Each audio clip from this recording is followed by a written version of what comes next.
तो समाज के 70-80% बच्चे संस्कारी हो जाते हैं। जो बाकी हैं उनको ठीक करने के लिए दूसरी व्यवस्था है जिसका नाम क्या था? पुरस्कार और दंड की व्यवस्था। देखो, पुरस्कार मिलने का मतलब ये बिल्कुल नहीं है कि ये व्यक्ति बहुत अच्छा है।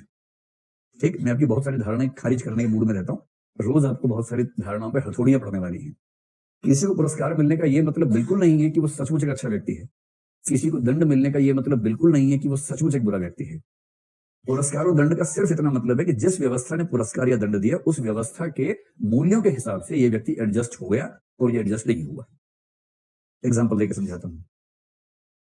न्यूटन एक बहुत शानदार वैज्ञानिक था। न्यूटन जैसा व्यक्ति जिस देश में होगा उसके लिए गर्व की बात होनी चाहिए। पर न्यूटन का अपने समाज में खूब अपमान हुआ क्योंकि उसने बाइबल की कुछ बातों पर सवाल खड़ा कर दिया।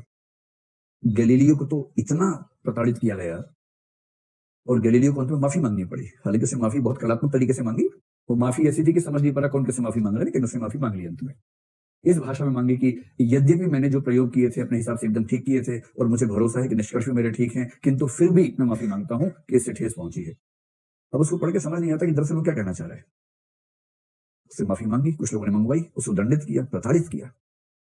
ब्रूनो एक विचारक हुआ जिसने कहा था कि ये जो प्रकृति है ना, ये ईश्वर का ही रूप है।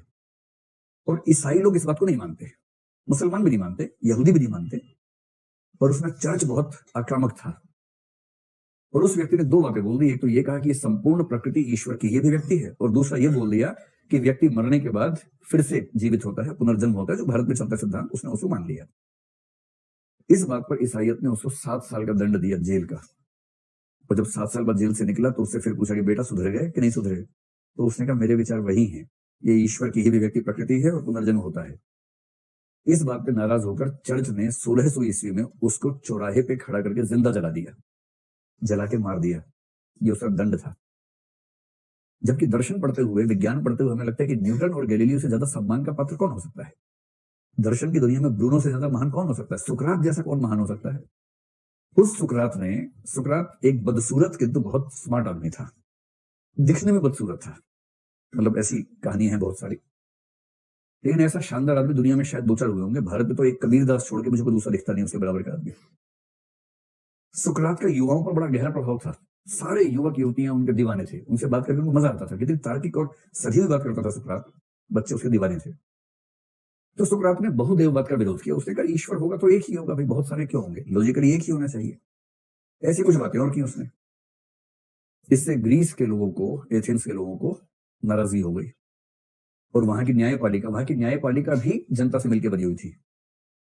उसके सामने अभियोग चला। उस न्यायपालिका में 400-500 जज थे, मिलकर जजमेंट करते थे। उन्होंने उसको जहर का प्याला पीने का आदेश दिया। रिव्यू पिटीशन हुई, उसने अपने तर्क दिए, समझाया। रिव्यू पिटीशन के बाद भी कुछ कम वोटों से फिर से वही सजा मुकर्रर हुई। अब अंत में उसको मरना था, सुकरात को। प्लेटो ने पूरी व्यवस्था कर दी सुकरात को जेल से भगाने की। जेल से लेकर सीमा विभाग तक सब जगह पैसा खिला दिया। ये सब विभाग अनादिकाल से आज तक एक ही तरह से काम करते रहे हैं, तब भी ऐसे काम कर रहे थे। जेल से साठगांठ कर ली, पुलिस से कर ली, सीमा विभाग से कर ली, हर जगह सेटिंग होगी कि लाओ निकाल देंगे बाहर। सुकरात ने कहा कि नहीं, मैं नहीं जाऊंगा, मैं मरूंगा। प्लेटो उसका विद्यार्थी था। प्लेटो तड़प गया। उसने कहा गुरुजी ऐसा क्यों कर रहे हो, निकल लो। उसने कहा कि अगर मैं चला गया ना तो मेरा शरीर तो बच जाएगा पर मेरे विचार मर जाएंगे, और नहीं गया तो मेरे विचार नहीं मरेंगे चाहे मेरा शरीर मर जाए। और शरीर और विचारों की तुलना में मेरे विचार मेरे शरीर से बहुत ज्यादा महान है, महत्वपूर्ण है। और फिर उसके एक दिन के बाद उसने अपने हाथों से लेकर जहर का प्याला पिया, ऐसे वर्णन मिलते हैं। अब सुकरात अगर दंडित होता है तो कैसे मान ले कि दंड व्यवस्था हमेशा बुरे व्यक्ति को दंडित करती है? और पुरस्कार हमेशा अच्छे व्यक्ति को नहीं मिलता है। पुरस्कार उसे मिलता है जो व्यवस्था के हिसाब से अच्छा है। और इसलिए एक सांप्रदायिक शासन के दौरान सांप्रदायिकता पर लिखने वाले साहित्यकारों को पुरस्कार मिलेंगे, और एक धर्मनिरपेक्ष शासन में जो सेकुलर राइटर्स होंगे उन्हें पुरस्कार मिलेंगे। सीधी सी बात है। सारे बड़े पद, सारे सम्मान, सब कुछ उन्हीं को मिलेंगे। इसलिए पुरस्कार और दंड व्यवस्था खुद को मेंटेन करने के लिए देती है कि जो हमसे मैच करेगा उसको पुरस्कार मिलेगा, जो हमसे मैच नहीं करेगा उसको दंड मिलेगा। इस बात का ऑब्जेक्टिवली कोई निष्कर्ष निकालना कि हमेशा अच्छे व्यक्ति को पुरस्कार मिलेगा, ऐसा नहीं होता है।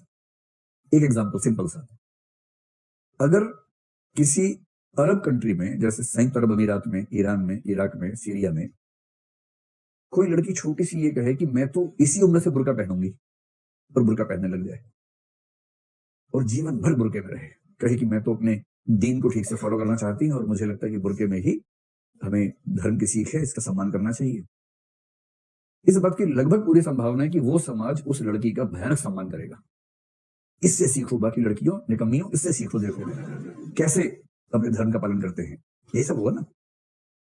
और यदि वही लड़की फ्रांस में पेरिस में ऐसी हरकत करे, उसे जेल हो जाएगी, क्योंकि पेरिस में बुर्का पहनना अपराध हो जाएगा। एक ही कृत्य है जिसके लिए शायद ईरान में सर्वोच्च पुरस्कार मिलेगा और पेरिस में उसी के लिए जेल मिल जाएगी। इसका मतलब क्या हुआ? क्या कोई कृत्य अपने आप में पुरस्कार या दंड का पात्र है, या कृत्य की व्याख्या कोई व्यवस्था कैसे करती है इससे तय होता है कि पुरस्कार मिलेगा, दंड मिलेगा? व्यवस्था। और व्यवस्था का मतलब सामाजिक नियंत्रण की व्यवस्था, उस समाज की व्यवस्था। समाज अपने हिसाब से मैकेनिज्म तय करेगा। इस तरह से दुनिया का हर समाज चलता है। दुनिया का कोई भी समाज परफेक्ट नहीं चलता है, परफेक्शन किसी समाज में नहीं है। हर समाज में बहुत सारी कमियां होती हैं, हमारे समाज में भी हैं, अमेरिका में भी हैं, पश्चिम में भी, हर जगह कमियां हैं।